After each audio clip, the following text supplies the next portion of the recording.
Porque há 14 anos atrás, Jesus levou meu esposo, motorista do Leite Piracanjuba, puxava leite.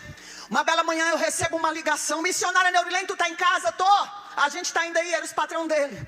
E quando aquele povo chega na minha casa, eles falam assim para mim: pega tudo que tu tem de documento teu e do teu marido e vamos com a gente. O que aconteceu? No caminho a gente conversa. E quando eu entrei no meu quarto trocando de roupa ali, meio desesperada, ela falou assim para mim: te ligamos na 4 horas da manhã, mas só que você não atendeu. Entrou um carro na frente da carreta e ele, para não passar por cima, foi tentar desviar. Perdeu o controle da carreta e ele faleceu. Fiquei viúva, eu tinha 28 anos de idade e ele foi enterrado com 31. A primeira coisa que veio na minha cabeça foi: eu vou mudar de endereço, que eu vou esquecer tudo que eu passei. Eu vou mudar de endereço, eu vou sair daqui da minha casa e vou morar perto dos meus pais. Meus pais moravam ali em Trindade, no Maísa 2. Mas quando eu mudei, eu descobri algo.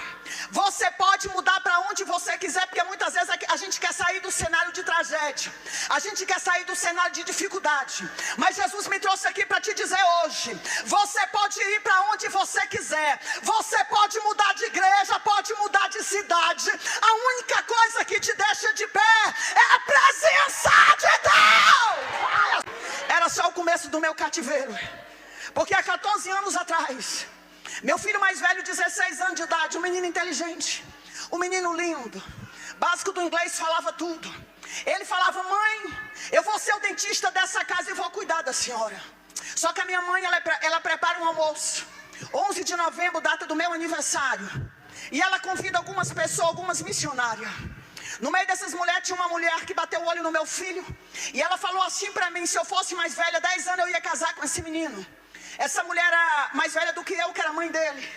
Essa mulher tinha 4 crianças pequenas de relacionamento diferente. E a partir daquela data nunca mais eu tive paz. Ela pega o número do meu filho, começa a ligar de manhã, meio-dia e à noite. Meu filho sai da escola, meu filho sai do curso e agora meu filho começa a dormir fora de casa. E eu começo um propósito, porque eu sou filha de pastor, eu fui criada na igreja. E meu pai falava assim: minha filha, tudo que a gente coloca na presença de Deus tem resposta. Tudo que a gente coloca na presença de Deus tem resposta. E ali eu tiro as coisas que eu mais gosto. Eu tiro arroz, tiro coca, tiro muitas coisas. O tempo vai passando. Eu me lembro que a minha mãe falou assim para ele: a tua mãe está emagrecendo. Ela disse que só vai comer depois que tu deixar essa mulher. E ele manda dizer: fala para minha mãe que ela vai morrer de fome. Pensa um cenário de sofrimento. Eu lembro que na época eu estava usando uns 38 só de orar e chorar. Sempre fui meio gordinho assim. E de jejuar. Mas quando foi 26 de abril, Jesus marca uma agenda para mim no Recanto da Zema, em Brasília. E eu saio de Goiânia depois do almoço com meu coração partido. E eu me recordo que passando ali nas 7 curvas, Jesus entra dentro do meu carro e ele fala assim para mim: nem a morte é para te separar de mim. Nem a morte. Chego em Brasília chorando quando eu chego naquela casa. Que aquela mulher me convidou, aquela pastora me convidou: Neurilene, eu tenho algo para te falar. Eu: pode falar. Deus manda te dizer que lá na tua casa vai ter outro vento doloroso. Ai de quem tem pensamento ruim contigo. Eu pergunto para ela: você está falando das minhas filhas, que eu tenho 2? Não, Deus está falando do teu filho. Só que tinha um cenário que eu não estava entendendo, porque todos os lugares, dentro do estado, fora do estado, que Jesus me levava, Deus usava sempre alguém e falava assim: Deus está te livrando da morte. Por várias vezes eu estava já entrando no meu carro para ir embora, e a pastora corria lá: Neurilene, Deus está te dando um livramento de morte, minha filha. Eu recebo, mas eu não sabia do que Deus estava falando. E quando eu chego ali em Brasília, aquela pastora me recebe e ela fala assim: eu estou preocupada contigo porque eu tenho que falar algo que Jesus mandou. Eu: pode falar.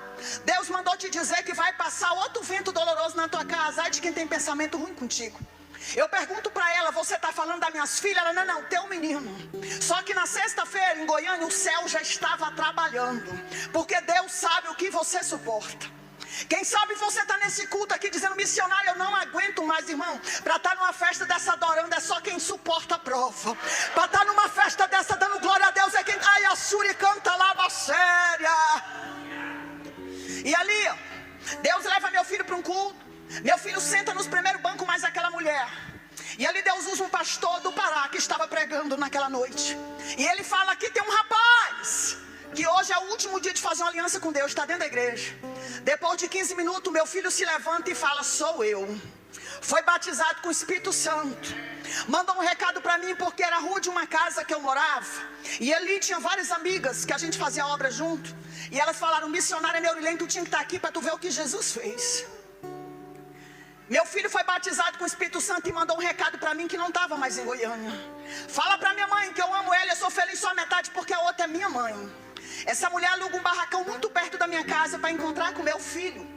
E meu filho vai para esse barracão quando termina o culto, depois de ser batizado com o Espírito Santo, depois de ter reconciliado, ele vai para esse barracão.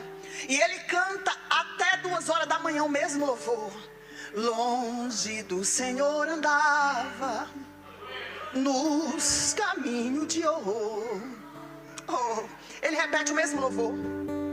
O dia amanhece em Brasília, eu vou para a igreja, que eu ia pregar numa festa, e ali eu vou para a igreja, canto, prego. Quando eu sento na cadeira, meu celular tocando, era minha mãe: cadê você? Mãe, eu estou em Brasília. E ela fala para mim: volta para Goiânia que teu filho levou um choque. Eu pego o meu celular e a Bíblia para ir lá fora, uma igreja muito comprida, para ligar, para entender o que aconteceu. Mas antes de eu chegar na porta, meu celular toca de novo. E a minha mãe fala assim: quando eu pego, põe no ouvido, escuto minhas filhas gritando, meu pai gritando. E a minha mãe fala assim para mim: o teu filho morreu.